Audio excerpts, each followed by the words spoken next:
Hi, welcome to Memorial Elementary School in Newton, New Hampshire, where we're going to take you through the recent heat pump and ventilation upgrade that was completed.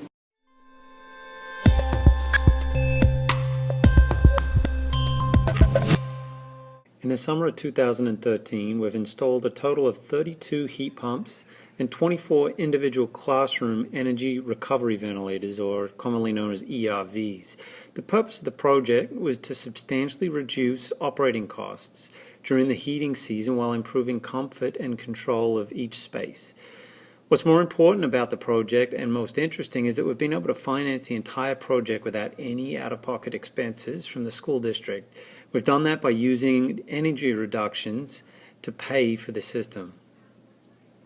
So currently the school heats with heating oil, and with the installation of the heat pumps, that operating cost will cut roughly in half. And the savings from that is what's being used to pay for a lease that allows the school to have no upfront costs to install the system and have the potential of enjoying greater savings as heating oil increases in cost.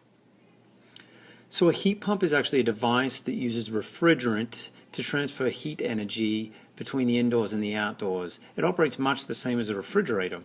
In the summer, the heat inside the school is absorbed by the refrigerant and transferred to the outside. And in the winter, the cycle's reversed. The refrigerant absorbs the heat from the outside air at the outdoor unit and transfers it into the school. In typical heat pumps, older style, as the temperature of the outside air is dropping in places like New Hampshire and Maine, the refrigerant flow rate decreases, and this reduces the amount of heat generated. So typically this technology in the past hasn't been able to be used for very cold climates. But an innovative compressor technology now allows for the heat to be extracted from the refrigerant at temperatures as low as -25 Celsius or -13 to -15 Fahrenheit, and doing this while still maintaining exceptional performance that's far above what we typically see out of heating oil efficiencies.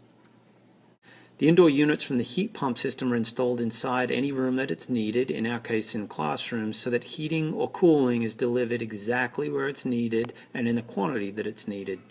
So with the existing heating system, the heating loops were servicing banks of classrooms in zones, and this meant that if only one classroom was calling for heat, all the other classrooms got heat as well.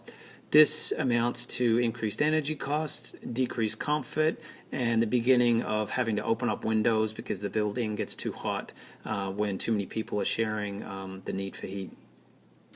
The ventilation of the school is also being upgraded with the installation of energy recovery ventilators, or ERVs, installed at every classroom. The ERVs recover up to 70% of the heat energy from the outgoing air and transfer it into the incoming air for fresh circulation. So some simple vents have been installed in the classrooms and are installed at the ceiling area, and the outgoing air is drawn up through those vents to the ERV, where it passes through the special core to transfer the heat energy to the incoming fresh air flow. The fresh air then requires much less heat energy to bring it up to the desired temperature to keep the classrooms fresh and warm. If you'd like to learn more about the project or this technology, then feel free to visit the school or contact us at www.shiftnrg.com. Thanks so much for your time, and we look forward to sharing more about this important project.